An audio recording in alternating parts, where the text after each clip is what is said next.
This is Boxing Tickets NI in association with SB Sports. The 16th of March, I think we're now going to classify it Paddy's Day. Yeah. Obviously this day last year we obviously interviewed you, and I guess it sort of came up on the Facebook message this morning going, a year ago we messaged you, but I guess what a year probably it's been. Last year we were sort of calling out Jack Cullen and Rocky Fielding and probably a quieter start of the year. I think I'd just come back from Nottingham and I'd mentioned your name to Eddie Hearn, and a year down the line later you're the ABO champion, you boxed at the SSE, you boxed in Germany. What a 12 months it's been for you. Yeah. From then I've had 2 fights at the SSE and 1 in Germany, and they've all been against good fighters. Pierre Van is obviously he's boxed for world honours. I went to Germany and beat Leon Bunn, who was 18-0 or something along them lines, and they fancied him. And then I had a bit of a homecoming against Fedez, who actually went on and had a decent scrap after, I think. So yeah, it's been a bit like a massive year. I think I've went on the calling out the likes of Jack Cullen and stuff, and now I'm looking more towards the world level fighters now. I guess it's boxing. There's some things that you've had to go through that period where you maybe not particularly had to call people out, but wanted fights. Yeah. And now maybe people's more starting to start to call you out, because obviously you're getting a ranking and everything else. I guess obviously 2023 was supposed to be initially planned for St Patrick's Day and everything else. How's the sort of the start of the year been to you? I guess time for you to heal the hands and everything else probably been a good thing for the start of the year. Yeah, it's probably been a good thing that we're not fighting it'll be tomorrow, because it's still sort of recovering. But I've been training away. I've been punching a lot harder than what it was sort of even leading up to my fight in December. So it's probably a bit of a godsend. But any opportunity I get to fight, I just want to fight, to be honest. It's been a good start to the year. I've been training away. We've been mentioned with some big names, and I think we're on the verge of getting a big fight. I sort of posted there this morning. Obviously, you're number 6 with the WBC and light heavyweight. It sort of nearly seems to be a case now. We're going, where are we going to be this month? And the rankings just keep improving for you. Obviously, since you're fighting December, you've obviously vacated the ABO belt, and I think Lyndon Arthur's going to fight for that in a few weeks' time. Was it just sort of, I guess, after December, the discussion probably was it probably a wee bit too small for sort of light heavyweight? Was that the idea behind moving back down? Yeah, I think I'm a big super middleweight, but probably a small light heavyweight. I would never rule it out if the opportunity came along that was right. I just thought the fights that I was offered at light heavyweight, well, I wasn't offered them, but my team was offered them. Just didn't make sense, financially, or we didn't think it was the right fights. Looking back, my fight at light heavy, Leon Bunn was probably the perfect fit because of his size and stuff. But it's something that I wouldn't rule out. I'm sick with WBC, and all it takes is a phone call to be called up to fight for a big title. So I wouldn't rule that out. But the plan is to move back down to super middleweight and pursue sort of the WBA route or whatever else is available. And obviously I know initially, I think obviously it's an agreement in principle for obviously to fight Falcao.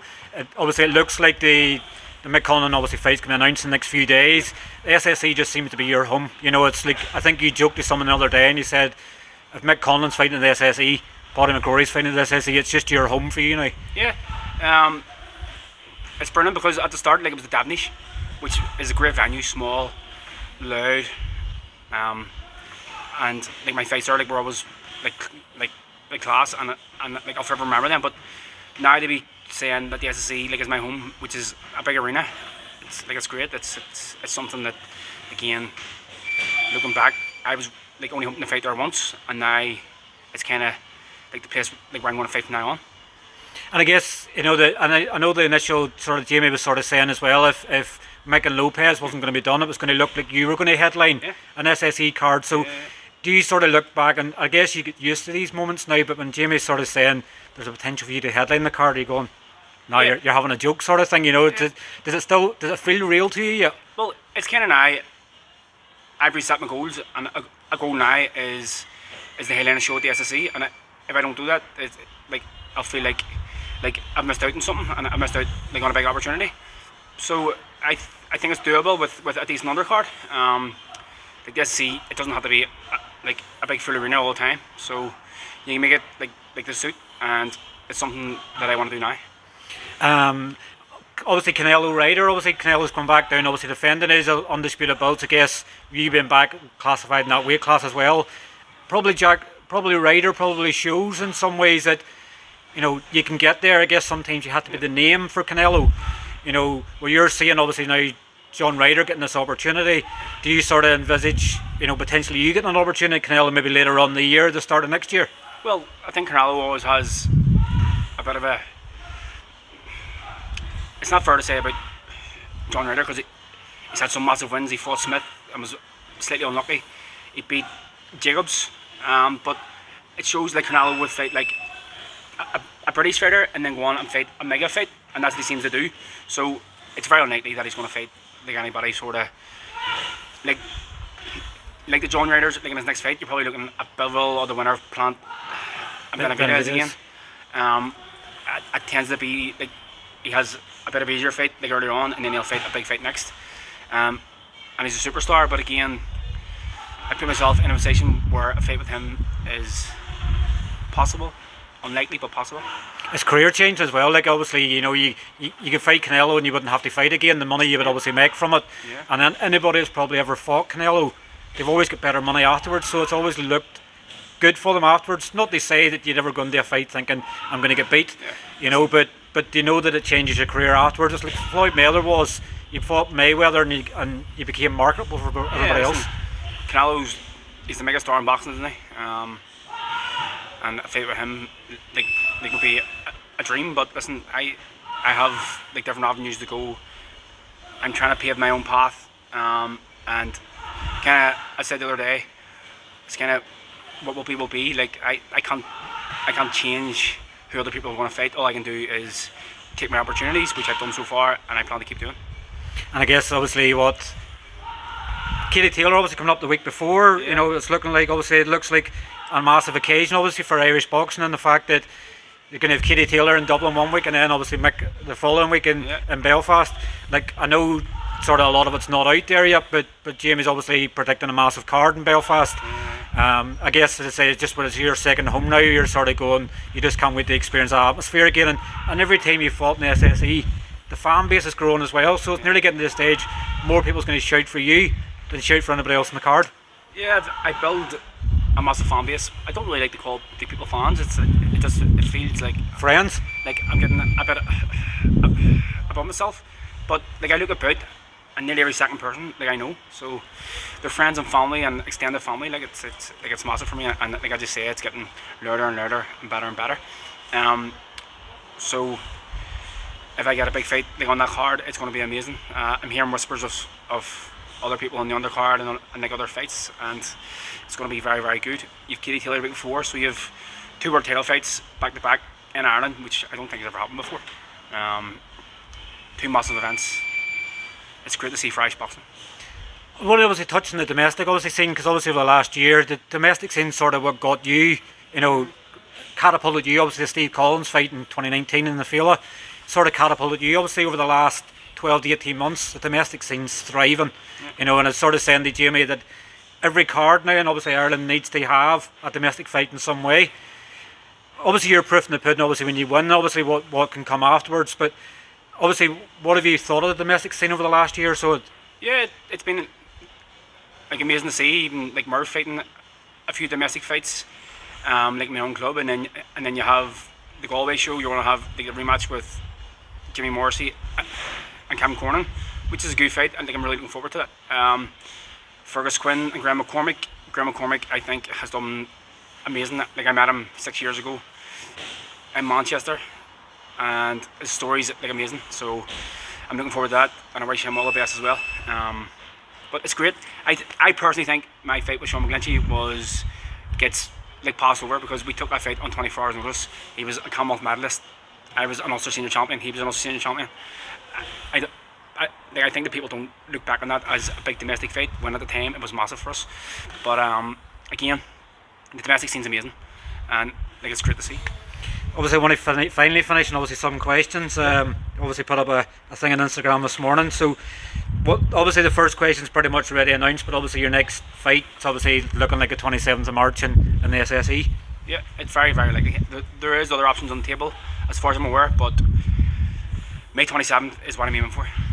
Obviously another question come in. Obviously, how was your pre-camp in London? Yeah, London was amazing.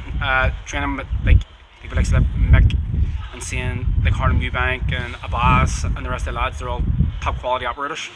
Adam Martin and Jermaine Brown, they looked after me over there. We were actually at the fight 2 years ago, so they looked after me. They took me in the pads, but just seeing the work that like Mick puts in, just because he's fighting here as well, he's different. Like he's an animal. His sprints, everything's done like to perfection. I enjoyed the circuit training and different types of and style of training, and big fuzzy and stuff. It was really, really good.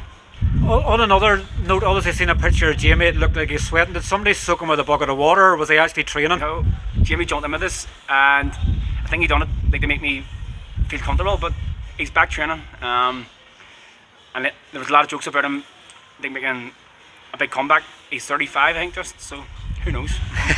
Obviously, because I remember mentioning to Jamie, it's like, were you actually training, or did somebody throw a bucket of water in you, or was it warm in the gym? So he was training hard. You're obviously the best guy to asking that. Another question: when is he going to start wearing the St John's colours? Never. I had a season at St John's at minor level because OD's folded, and then I see it as Ibrox. Homer. You know who that question was from whenever it's St John's. We've obviously touched on Kevin Cronin and Jamie Morrissey rematch for the Irish title, but obviously how do you see that rematch going? It was a tight fight the first time around in Belfast. How do you see the rematch going? Would you give any of them obviously any advice on sort of going into the rematch? I guess you probably know them both friendly enough as well. Yeah, Sometimes I think I'm actually going to spar both of them on the build up to the fight. I've arranged sparring with Jamie. Cam reached out to me this morning, but we had talked previously about sparring. So I think I'm going to work with both of them. My initial feeling after the first fight was Kevin Adesda because of his good finish. Morrissey had a really good start. Probably had Kevin a bit buzzed, like from what I've seen. It's a great fight. Over 10 rounds could be different. I'm expecting a very good fight again. Different tactics both, I think, but a great fight that I'm looking forward to. And it's hard to call. It's one of them, isn't it? You know, if you go by the start and you go by the end, you're sort of going, well, we're coming back pretty much into the second fight, we're into the ninth round. Yeah. You can't sort of look at it the way it was previously. Maybe Kevin will start stronger and Jamie will finish stronger. You don't know. I'm expecting both to put in a serious camp, both to come in fully fit for the 10 rounds. And again, I'm going down to Galway. Jared Hughes is fighting, so I'm going down to watch him, and I'm looking forward to it. And obviously, final question, obviously, someone's obviously asked what you think of Conor Quinn's potential. Yeah, Conor is a great talent. We mess about in the gym, and for his weight, he punches extremely hard. He moves really well. I think Conor can go on like to win a couple of world titles even. You know, with maybe it's a big call, but I see him every day in the gym, and his potential's like unreal. I think he's only a bantamweight or something. I think he's even lighter than that, isn't he? Yeah, maybe go down to the super fly or flyweight or something like that. It's a great weight. Deathweights in the UK, it's not massive, so he could probably get a Commonwealth or a British title shot fairly soon. But I think he can go to the very top. Would it be something in years to come where you can sort of, where you can use your claim to fame? Well, not your claim to fame, but sort of you can say, I remember the early days, and you nearly be telling people stories of obviously Conor when he was on the way up. I'll be there. I'll be backing him like right through. After boxing, I don't plan on just walking away from boxing. I feel like I have a love-hate relationship with boxing, but it's more love than hate, and I'll always be around it. I recently applied for my manager's license. I plan managing like some fighters to a certain capacity. I don't know, but like the lads in the gym, like are my friends as well. So I'll be around them, and I'll be supporting them all the way. And if they get to the top, I'll be with them. I'm sort of maybe going to touch on that as well, and I guess it's not that you're thinking for the afterlife of boxing just yet. You're obviously still boxing and everything else, but there's a lot of boxers now involved in managing fighters during their careers, so you've sort of seen an avenue probably there that you can sort of explore. And I guess being a former fighter, you know exactly what it's like for people, Yeah, so you're nearly a good guy to get involved with it. I started on the smallest of small shows. I know what it's like. I know what it's like to be on ticket deals. I know what it takes. I'll be able to give my experiences to fighters that are starting out and telling them like what they expect. It's not a pro boxer isn't what it like it sounds like it's going to be. It's a grind. I can pass my experiences on. I think there's a market for it in the north with the likes of like the managers is up north is really only Conlon Boxing and Mark Dunlap.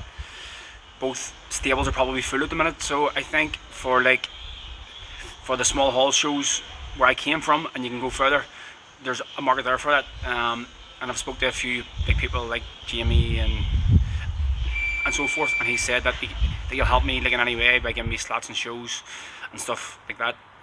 So I think if I get the right fighter, there's always a diamond in the rough, and I think I'm proof of the pudding as well. Definitely. Well, listen, thanks very much for your time. We obviously know you had to go and pick up the kids from Yeah, school, school runs. but obviously we'll look forward to obviously your fight being announced, and I'm sure we'll catch up with you very, very soon. Thank you, Marty. Cheers.